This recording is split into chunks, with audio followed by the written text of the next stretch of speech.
विद्यार्थी मित्रांनो, सह्याद्री ट्युटोरियल्समध्ये तुमचं स्वागत आहे। काल आपण फिजिक्स रिस्टार्ट केलं होतं आणि आपण एक टॉपिक घेतला होता, ठीक आहे। मग आज मी केमिस्ट्रीला रिस्टार्ट करणार आहे आणि केमिस्ट्रीचा पण एक टॉपिक पुन्हा मी रिवाइज करतोय। ओके, आता एक गोष्ट लक्षात ठेवा, तसं करण्याच्या ऐवजी मी काय करतोय बघा की 2018 पासून 11th स्टँडर्डचा पोर्शन सीईटीत इन्क्लूड झाला। मग 18चा एक पेपर आहे आणि 19चे पुष्कळ पेपर आहेत, बरोबर आहे। मग याच्यात जे क्वेश्चन्स आलेले होते सीईटीत, ठीक आहे, तसले क्वेश्चन्स मी तुम्हाला आता एक्सप्लेन करतो आणि तुम्हाला ॲज अ होमवर्क प्रोव्हाइड करतो म्हणूया आपण, म्हणजे डिस्क्रिप्शनमध्ये मी लिंक प्रोव्हाइड नक्की करेन। फर्स्ट क्वेश्चन काय बघा, सगळेजण लक्ष द्या। ॲटॉमिसिटी, ॲटॉमिसिटी। आता ॲटॉमिसिटी म्हणजे काय? Number of atoms present in a molecule. मिथेनचं एक्झाम्पल घेऊया। मिथेनचा मॉलिक्युलर फॉर्म्युला काय? CH4, कार्बन 1 आहे, हायड्रोजन 4 आहेत, मग ॲटॉमिसिटी किती? 5। मग तुम्हाला काय वाटतंय की सीईटीत एवढं सोपं विचारतील का? नाही। मग मी तुम्हाला सांगतो की पहिली गोष्ट की तुम्हाला ॲटॉमिसिटी परफेक्ट जर फाइंड आउट करायची असेल तर तुम्हाला त्या कंपाऊंडचा मॉलिक्युलर फॉर्म्युला आला पाहिजे, हे लक्षात घ्या। आता मॉलिक्युलर फॉर्म्युला तुम्हाला जर यायचं असेल तर atom or group of atom, see oxidation state तुम्हाला माहिती पाहिजे किंवा ऑक्सिडेशन स्टेट जाऊ दे, चार्ज त्याच्यावरती किती आहे, प्लस आहे का मायनस आहे, हे तुम्हाला माहिती पाहिजे।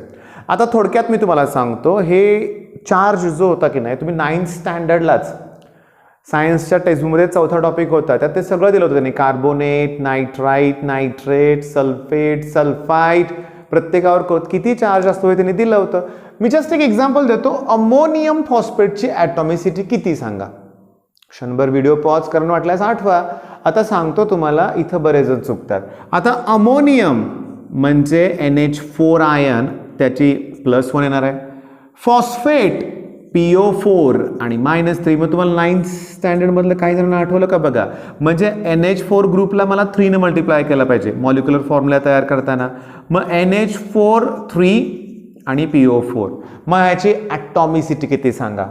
नायट्रोजन 1 आहे, हायड्रोजन 4 आहेत, या ब्रॅकेटमध्ये 5 ॲटम आहेत, पण त्याला 3 ने मल्टिप्लाय केलं 15, 16 आणि हे 4 20। मग अमोनियम फॉस्फेटची ॲटॉमिसिटी 20 येणार आहे। कॅल्शियम फॉस्फेट, आता लक्ष द्या, कॅल्शियम फॉस्फेट आता समजून घेण्याचा प्रयत्न करा। आता मला सांगा, तुम्हाला ना फिनॉलच्या प्रिपरेशनच्या रिॲक्शन आठवतात का? ठीक आहे, लक्षात घ्या, रास्टिक प्रोसेस तुम्हाला आठवते का ते बघा। मग रास्टिक प्रोसेसमध्ये ना कॅल्शियम फॉस्फेट किंवा सिलिका ॲज अ कॅटलिस्ट म्हणून यूज होतात। मग तुम्हाला कॅल्शियम फॉस्फेटचा फॉर्म्युला तर आला पाहिजे ना। मग आता इकडे बघा, कॅल्शियम +2, फॉस्फेट ग्रुप आत्ताच बघितला आपण -3, मग ह्याला मल्टिप्लाय करा हे ना, मग फॉर्म्युला काय येणार? CA3PO4 twice. मग याची ॲटॉमिसिटी किती आहे? इथं 5 आयटम आहेत, 5 2 10 आणि प्लस हे 3 13। मग पहिला पॉईंट क्लिअर, ॲटॉमिसिटी आलं का लक्षात तुमच्या? ओके, ॲटॉमिसिटीसाठी काय आलं पाहिजे? मॉलिक्युलर फॉर्म्युला, ठीक आहे। आता नेक्स्ट क्वेश्चन बघा, क्वेश्चन इझी जरी असले ना बाळांनो, की मला हळूहळू प्रत्येक पॉईंट कव्हर करायचं या लेक्चरमध्ये आणि त्याच्याशी रिलेटेड क्वेश्चन्स तुम्हाला डिस्क्रिप्शनमध्ये या लिंकमध्ये मिळतील नक्की। नेक्स्ट जो क्वेश्चन आहे ना, फाइंड, बघा मी काय लिहितोय की percentage of carbon in urea. हाच क्वेश्चन आलाय बरं का परीक्षेत, लक्षात घ्या। आता कोणत्या पेपरमध्ये आला आपल्याला हुडकत बसायला नको, त्यात वेळ जातो विनाकारण। समजून घ्या, टाईप लक्षात ठेवा। Percentage of carbon in urea विचारलंय, percentage of carbon in methane विचारतील, percentage of carbon in glucose, म्हणजे नेहमी पर्सेंटेज ऑफ कार्बनच विचारतील असं नाही आहे, percentage of nitrogen in urea सुद्धा विचारतील। मग इथं मला सांगा, हे फाइंड आउट करण्यासाठी काय करावं लागेल? पर्सेंटेज फाइंड आउट करायचं आहे ना, तर नेहमी इंटू 100 तर येणार। कुणाचं पर्सेंटेज फाइंड आउट करायचं आहे? कार्बनचं। कशामधलं? युरियामध्ये। मग युरियाचं मोलार मास आहे ते इथं लिहा आणि कार्बनचं तेवढं, त्या आता 60 मध्ये कार्बनचं किती मास आहे त्याची व्हॅल्यू वरती लिहा। आता तुम्हाला माहिती आहे ना की युरिया म्हणजे काय, की कार्बोनिल फंक्शनल ग्रुपला इथं NH2 ग्रुप 2 अटॅच असतात। ओके, मग आता मला सांगा, यात एकच कार्बन आहे ना, मग मला सांगा पर्सेंटेज ऑफ कार्बन काढताना इथे एकच आहे म्हणून इथं मी 12 लिहितो ना। आलं का लक्षात तुमच्या? मग बघा, 60ला 12 ने डिवाइड करा, 5 आन्सर येईल। 100ला 5 ने डिवाइड करा, बरोबर, 20 आन्सर येईल। मग युरियामध्ये कार्बनचं पर्सेंटेज किती आहे? 20%। सेम क्वेश्चन सीईटी झालाय, सेम। आलं का लक्षात तुमच्या? मग नेक्स्ट पॉईंट पण तुमच्या लक्षात आला, ॲटॉमिसिटी, नंतर काय सांगा, पर्सेंटेज ऑफ कार्बन. आता नेक्स्ट जो आहे ना, समजून घेण्याचा प्रयत्न करा. इथं लिहितोय मी नंबर ऑफ मोल्स. आता ह्याची खूपच गरज लागते आपल्याला. सोल्युशन अँड कोलिगेटिव्ह प्रॉपर्टीजमध्ये गरज लागते, इव्हन इलेक्ट्रोकेमिस्ट्रीमध्ये पण याची गरज लागते. नंबर ऑफ मोल्स हे खूप महत्त्वाचं आहे, लक्षात घ्या. मग नंबर ऑफ मोल्स कसा काढतो आपण, की गिवन मास अपॉन काय, मोलार मास. ठीक आहे, मग गिवन पुन्हा म्हणजे मॉलिक्युलर फॉर्म्युला तुम्हाला आलाच पाहिजे, पर्सेंटेज काढताना देखील त्याची गरज लागते. म्हणजे मेन तुम्ही काय करा, की कंपाऊंड्सचे मॉलिक्युलर फॉर्म्युले तुम्हाला येत आहेत का ते चेक करा, आले पाहिजेत. मग नंबर ऑफ मोल्स काढण्याचा एकच फॉर्म्युला नाही आहे, अजून एक आहे, हे गिवन मास अपॉन मोलार मास. ठीक आहे, तुम्हाला जर व्हॉल्यूम ॲट एसटीपी माहीत असेल, व्हॉल्यूम ॲट एसटीपी, तो पण लिटरमध्ये, तर त्याला 22.4 डिवाइड करा लिटरमध्ये. रेशो घेताना न्यूमरेटर लिटरमध्ये आणि डिनॉमिनेटरमध्ये पण कशात पाहिजे, लिटरमध्येच हवं आहे, लक्षात घ्या. मग आता मला सांगायचं तुम्हाला तिसरा फॉर्म्युला. जर तुम्हाला नंबर ऑफ, हा आपल्यासाठी इम्पॉर्टंट आहे, नंबर ऑफ मॉलिक्युल्स दिले असतील तर तुम्ही त्याला ॲव्होगॅड्रोज नंबरनं काय करा, डिवाइड करा, तुम्हाला नंबर ऑफ मोल्स मिळतील. पण ह्याच्यावर आधारित सीडीत क्वेश्चन्स कशा आलेत बघा, नंबर ऑफ मॉलिक्युल्स विचारतात किंवा number of atoms present in 12 gram 13 gram sample देतील काहीतरी म्हणूया आपण. ठीक आहे, आता लक्ष द्या. नंबर ऑफ मोल्स तुम्हाला काढायचं कसं माहिती आहे, गिवन मास अपॉन मोलार मास. पण थांबा, काही वेळेस वॉटर सारख्या एक्झाम्पलमध्ये म्हणूया आपण, तुम्हाला त्याचा ना व्हॉल्यूम देतील. आता मास म्हणजे काय, व्हॉल्यूम इंटू डेन्सिटी. मास म्हणजे व्हॉल्यूम इंटू डेन्सिटी. मग पाण्याचा व्हॉल्यूम दिलाय, मग पाण्याची डेन्सिटी किती, 1 gram per centimetre cube. Centimetre cube म्हणजेच मिली. आता माझं ऐका, हे 2021 किंवा 2021 साठी असं काही विचारता येऊ नका, दोघांसाठी पण हे लेक्चर्स इम्पॉर्टंट आहेत. त्यामुळे मी तुम्हाला सजेस्ट काय करतोय, की एक व्हिडिओ मी तयार केलाय युनिट्स अँड कन्व्हर्जनवरती. डिस्क्रिप्शनमध्ये मी त्याची सुद्धा लिंक प्रोव्हाइड करतोय, युनिट्स अँड कन्व्हर्जन, लक्षात घ्या. आणि मग तो व्हिडिओ बघा. मी त्यात प्रेशर, व्हॉल्यूम, टेम्परेचर ह्या बेसिक मेजरेबल क्वांटिटीज आहेत, ह्याच्यावरती बेस्डच न्यूमेरिकल असतात, किंवा गॅस कॉन्स्टंट आर, त्याच्या वेगवेगळ्या युनिटमध्ये कोणते व्हॅल्यू आहेत. 10 ते 15 मिनिटाचा व्हिडिओ आहे, तो बघा, कारण त्याशिवाय न्यूमेरिकल सॉल्व्ह होणार नाहीत तुमचे. बरं, आता नंबर ऑफ मॉलिक्युल्स काढायचे असतील तर नंबर ऑफ मोल्सला ॲव्होगॅड्रोज नंबरनं मल्टिप्लाय करायचं, बरोबर आहे ना. म्हणजे काय मिळतील, नंबर ऑफ मॉलिक्युल्स.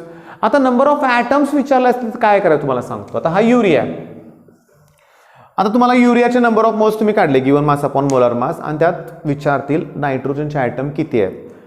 मग नंबर ऑफ मॉलिक्युल्स तुम्ही काढले ना, त्याला फक्त 2 न मल्टिप्लाय करा, number of atoms of nitrogen मिळतील. आता 2 न का मल्टिप्लाय करायला सांगितलं, कारण एका मॉलिक्युलमध्ये 2 नायट्रोजन आहेत म्हणून 2 न मल्टिप्लाय केलं. जर कार्बन किंवा ऑक्सिजनचे ॲटम विचारले असते ना, तर जेवढे नंबर ऑफ मॉलिक्युल्स आहेत तेवढेच ॲटम आले असते, कारण एका मॉलिक्युलमध्ये 1 कार्बन आहे, एका मॉलिक्युलमध्ये 1 ऑक्सिजन आहे युरियाचं. पण हायड्रोजन म्हणलं तर मला कितीने मल्टिप्लाय करावं लागलं असतं, 4 न. मग आलं का लक्षात तुमच्या. तुम्हाला मास पर्सेंटेज फाइंड आउट करता आलं पाहिजे. तुम्हाला ॲटॉमिसिटीचं काही प्रॉब्लेमच नाही आहे. ॲटॉमिसिटी म्हणजे डेफिनेशन परत काय बघा, नंबर ऑफ ॲटम्स. ओके, आता समजून घ्या, मी तुम्हाला सांगतो या टॉपिकमध्ये बरं का, की आता मी 2 मिनिटं तुम्हाला दाखवतो की तुमचं पुस्तक आहे माझ्याकडं, हे जुन्या सिलेबसचं पुस्तक आहे, लक्षात घ्या. आता या पुस्तकात जो पहिला टॉपिक आहे ना, क्लिअरली सम बेसिक, त्याची आपण थोडीशी रिव्हिजन घेतो म्हणूया आपण. इथं मला दिसतं युनिट्स, फंडामेंटल युनिट 7. आता फिजिक्समध्ये झालं आहे आपलं हे. का हे तुम्हाला सांगतोय माहिती आहे का मी, कारण 2018 नंतरच्या एका पेपरमध्ये which of the following is unit of density विचारलंय. मग ह्याच टॉपिक मधला प्रश्न येतो. मग डेन्सिटीचा फॉर्म्युला काय, मास अपॉन व्हॉल्यूम. मग युनिट काय, किलोग्रॅम पर मीटर क्यूब. पर मीटर क्यूबच्या ऐवजी मीटर रेज टू -3 त्यांनी दिलं होतं. ओके, नेक्स्ट मी तुम्हाला सांगतो काय ते बघा.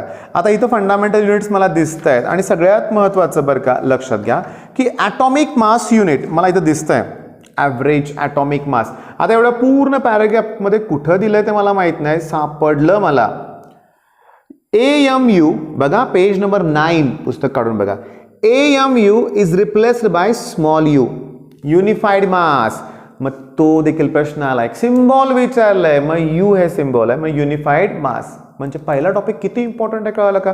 एक क्वेश्चन कंपल्सरी ह्याच्यातला येतोय. आता पहिल्या टॉपिकमध्ये तुम्हाला सांगू का, मोल कन्सेप्टवरती आधारित क्वेश्चन तर आहेत, पण पहिल्या टॉपिकमध्ये मोस्ट इम्पॉर्टंट अजून पण आहे स्टॉइचोमेट्री. आता समजून घ्या, म्हणजे इथं आपल्याला ना केमिकल रिॲक्शन्स लिहायचे आहेत, आणि त्याच्यावरती बेस्ड आपल्याला न्यूमेरिकल्स पण सॉल्व्ह करायच्यात. पण त्याच्या अगोदर मी तुम्हाला जस्ट सांगू का, लक्ष द्या बरं का. मी जरा काही क्वेश्चन्स तुम्हाला सांगतोय बघा. Number of atoms present in 12 gram magnesium.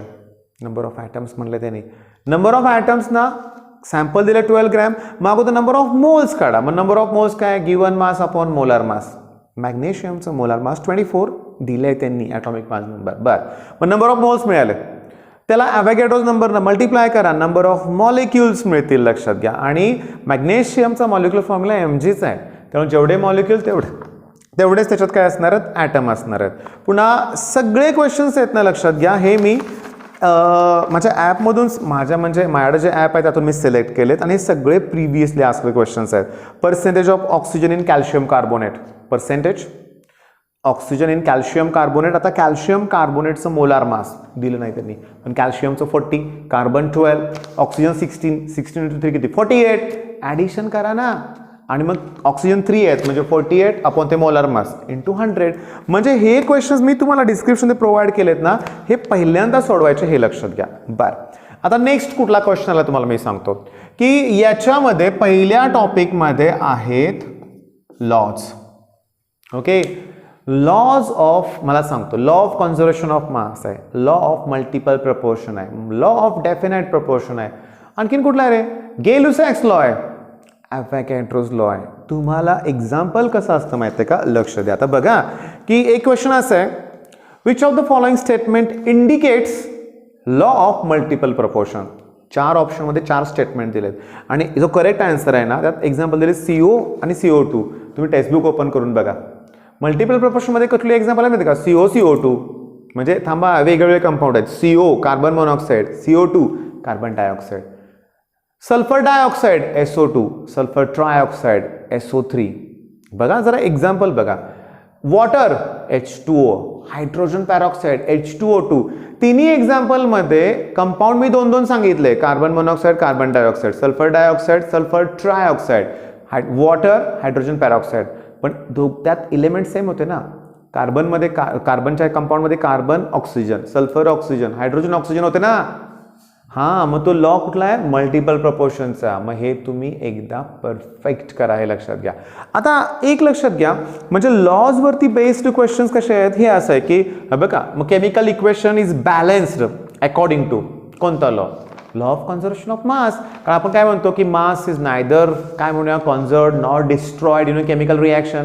त्याच्यामुळे जेवढं रिॲक्टंटचं मास आहे तेवढंच प्रॉडक्टचं मास आहे. त्यामुळे आपल्याला त्यांना बॅलन्स, म्हणजे लॉ ऑफ, म्हणजे थोडक्यात काय होतं, मास आहे तेवढं घ्यावं लागणार आहे. म्हणजे हे एक्झाम्पल आहे लॉ ऑफ कन्झर्वेशन ऑफ मास.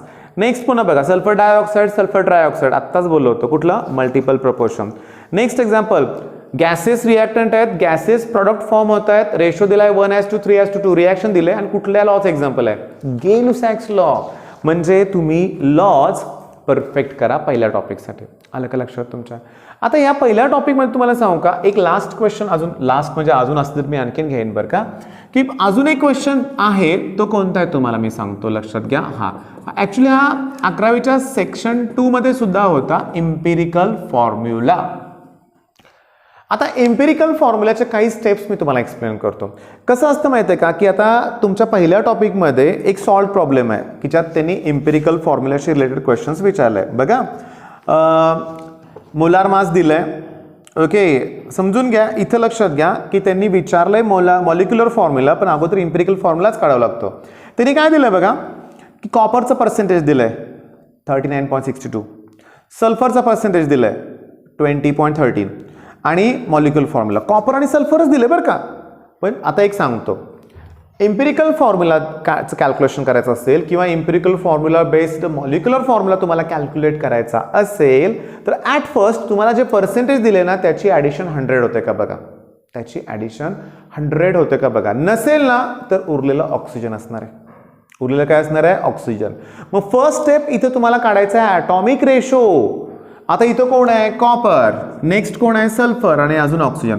ऑक्सिजनच्या वेळेस मी कशाने डिवाइड करणार सांगा, 16, सल्फरच्या वेळेस 32 आणि कॉपरच्या वेळेस 63.5.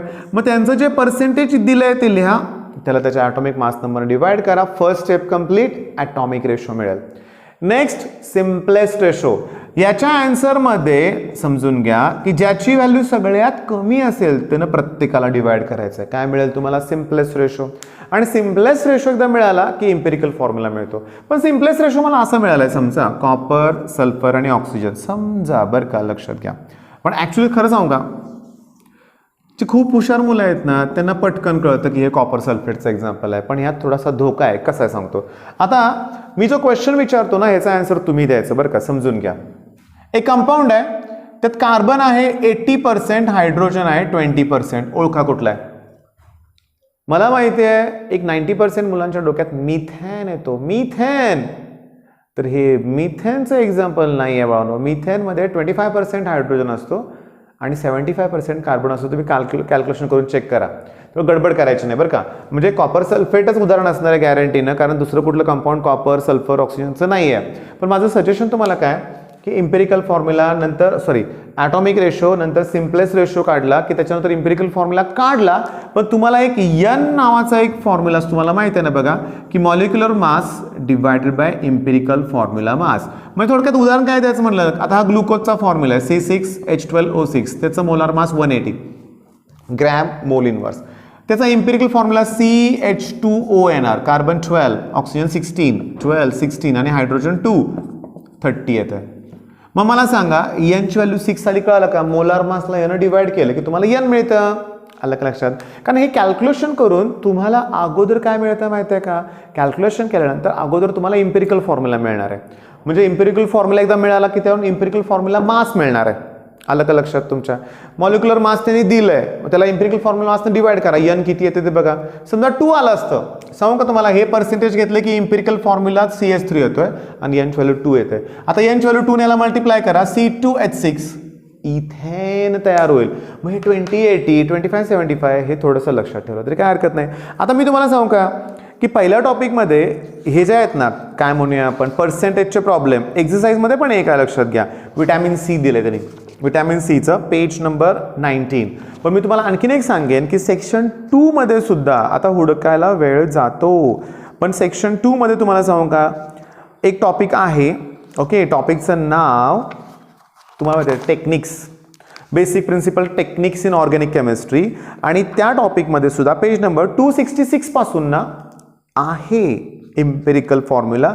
त्यात उलट डिटेलमध्ये दिले, तो पण टॉपिक सिलेबसमध्ये आहे ना, आहे का नाही? आहे बहुतेक. ठीक आहे, मग त्याच्यामुळे करा काय माहिती आहे का की हा पॉईंट अगदी परफेक्ट करा. आता मी तुम्हाला सांगतो काय ते लक्षात घ्या. आपण पहिला टॉपिक रिस्टार्ट केलाय आणि आपण एक्झामबद्दल काही आज या टॉपिकमध्ये या लेक्चरमध्ये डिस्कशन करणार नाही आहे. आपण लक्षात घ्या, एक्झाम होणार आहे का नाही होणार आहे या गोष्टीत इंटरेस्ट नका ठेवू. तुम्ही तुमचं काम करत जावा, अभ्यास करा, हे कधीही वाया जाणार नाही आहे. आणि गव्हर्नमेंट योग्य डिसिजन घेणार, लक्षात घ्या, आणि सगळ्यांच्या हिताचा विचार करूनच त्या डिसिजन घेतलं जाईल. पेज नंबर 19 वरती एक 10 न्यूमेरिकल्स आहेत, त्यात ॲटॉमिसिटी पण आहे. ओके, त्याच्यानंतर ठीक आहे व्हॉल्यूम, म्हणजे तो काय नंबर मोल कन्सेप्टवरती पण न्यूमेरिकल आहेत. इथं एक्सरसाइजमध्ये 10 आहेत. माझं तुम्हाला सजेशन आहे, हे टेस्टमधले प्रॉब्लेम अगोदर करा आणि मग तुम्ही मी दिलेली शीट पण सॉल्व्ह करा. बस पहिल्या क्वेश्चन पहिल्या टॉपिकमध्ये याच्या बाहेरचं काय येणार नाही.